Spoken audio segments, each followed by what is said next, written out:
This is Tanya from Buffalo, New York. Her daughter has been suffering from high lead levels for the past 9 years. The health department has known about it the entire time. She has a stack of paper this high from the health department. Every time her daughter goes for testing, she tests high. The health department is notified. She tested 45. That's 3 below being hooked up to IVs.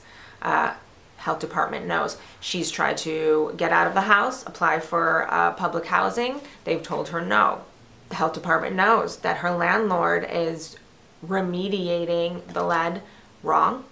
There's a huge lead crisis in the United States. It's not just in Flint. There are some places where the lead levels in children are testing 4 times higher, 5 times higher. In Buffalo, New York, 8 times higher than in Flint, Michigan. Nothing's being done and no one knows. So please just listen and share. Youngest and shortest. Because you're the youngest. That would make sense. Daddy's here. Julie, I feel like he's gonna go. Oh, Coach Jen's calling you back in there. She's so sweet. So it just got worse until the point her lead hit. I want to say it was 42 at its highest.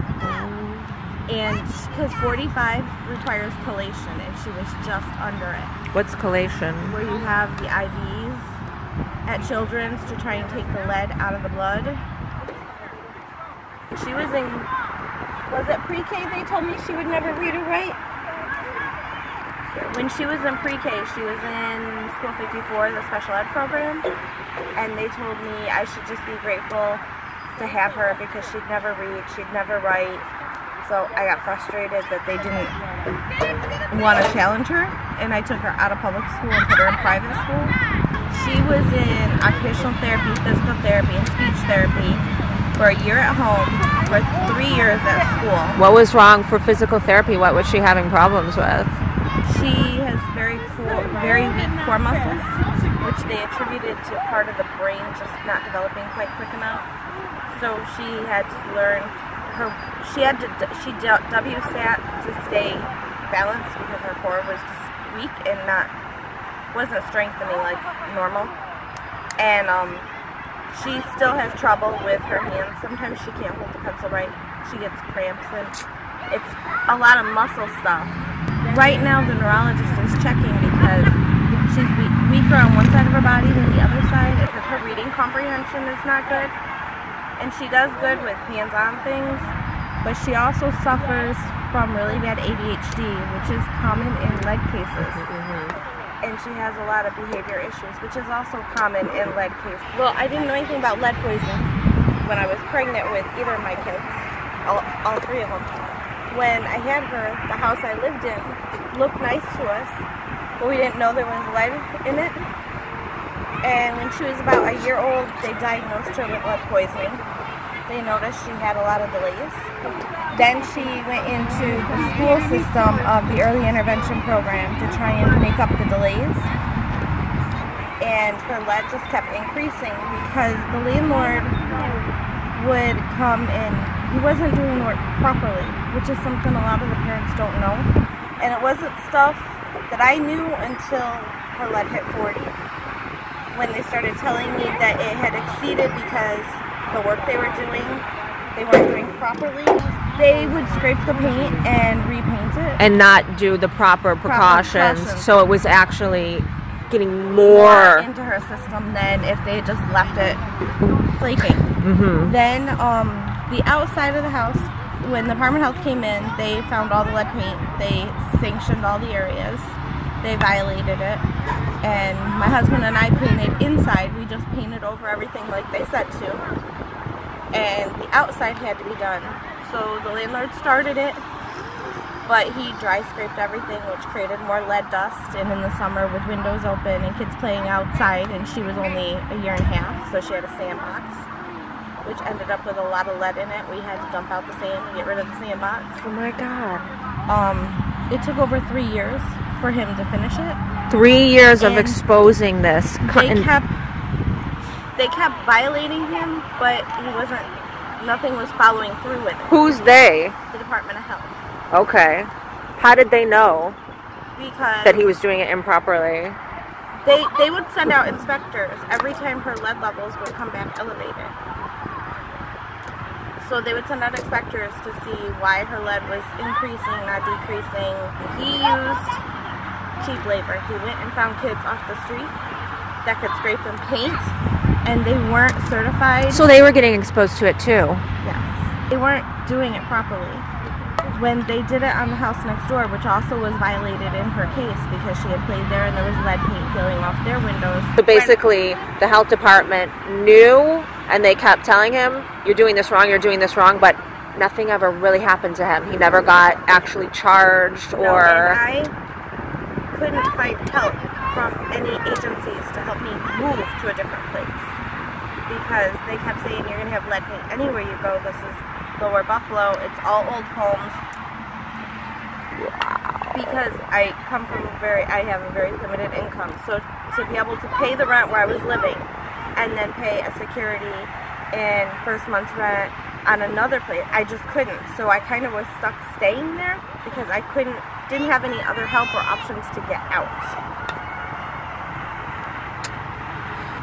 So as I'm staying there, she was getting sicker and sicker and sicker. And her asthma is still so bad that she's in the hospital quite a bit. She's very sick. She goes to the hospital. We've been in the hospital. She has stomach problems, which is also associated with very high lead because it messes up your digestive system. So she has a lot of stomach issues here and there, and she's been in the hospital 3 times in the last 2 months. She's sick a lot, but she also has the spirit that keeps you going because she won't give up. I see that. I see that. But I have, if you need more information, I mean, I have a stack about this big of legal papers and papers from the Department of Health, or if you want to see any of that as to what they were doing, how they were doing. So basically they're not really doing anything for you. So they're not doing anything, period. They know your daughter's sick. They know that she was getting worse. I will in a minute, baby. And they're not doing anything. The Department of Health knows all of this is happening, and they're doing nothing. And they're letting her get sicker. Erie County has a massive amount of lead claims. Massive amount of lead claims. That nothing gets done about. I mean, when the inspectors came to do the teaching, when she was first found to be elevated, and she was at like 8. They walked up my porch, they said, I can tell you right now, she's got lead because this house is full of lead. And it could be lead paint covered with 50 layers of safe paint, and when it starts peeling and cracking, that lead gets out. Then they're saying, you know, we go and we test houses once every 3 years, but it doesn't matter. What you're saying is they knew your house had lead. They knew your daughter was sick, but nothing was done. They knew that your landlord was doing all these violations. 3 years it took him to paint the outside of the house. And the health department knew the whole time. They knew the whole time. They would come by and inspect his progress, and they're like, all these paint chips, they have to be cleaned up. That's all lead paint. But he wasn't getting fined. There was no penalties. So he was just haphazardly doing it, trying to appease them so he wouldn't go to jail or get fined. But she just kept getting sicker and sicker. When she hit that level where the hospital said it has to come down or we're going to have to admit her, then another inspector came out and they're like, you have 60 days to fix these violations or we're going to throw you in jail. And they would just dry scrape. They weren't using the water to reduce the lead. They didn't use tarps, so then the chips were all on the ground. And they were getting broken up and tracked into my house. And so it just got worse until the point her lead hit. I want to say it was 42 at its highest. And because 45 requires chelation, and she was just under it. What's chelation? Where you have the IVs at Children's to try and take the lead out of the blood. So he quickly just painted over everything real quick and didn't finish scraping or trying to get rid of it. He just covered it so that it wasn't an issue anymore, because once it's covered, it's considered safe. So we're doing that. There was an issue. She got SSI when she was younger. They did stop it this year. Her lawyer is fighting because they had the wrong doctors. When they went to recertify her, they went to the wrong doctors. So they thought she was better miraculously, and she isn't. So we're trying to get the benefits reinstated. And then he sold the house. Oh, wow. So she's older now, and I can teach her, you know, don't pick up the paint chips, this, that, because it's starting to peel again. You're still having the lead problems.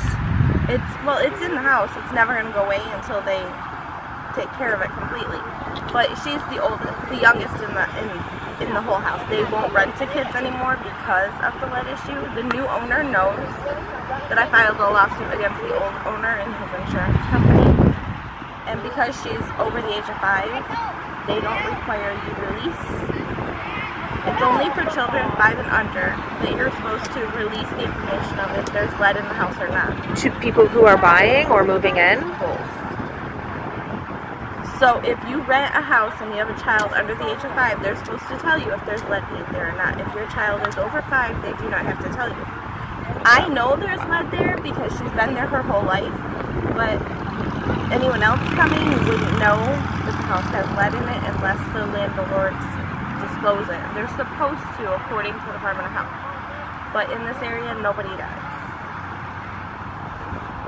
I've rented numerous times and never been told there's lead in this area, you need to watch for lead paint.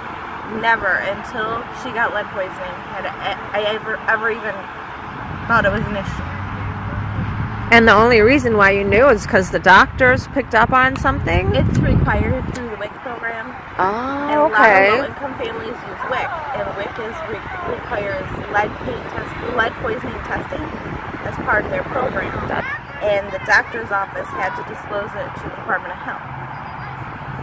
Do you have any health issues? You know, because it does affect adults. I have a lot of health issues, nothing that's attributed to lead. What are... I have a lot of heart problems. I have asthma. Actually, heart problems is the #1 in adults.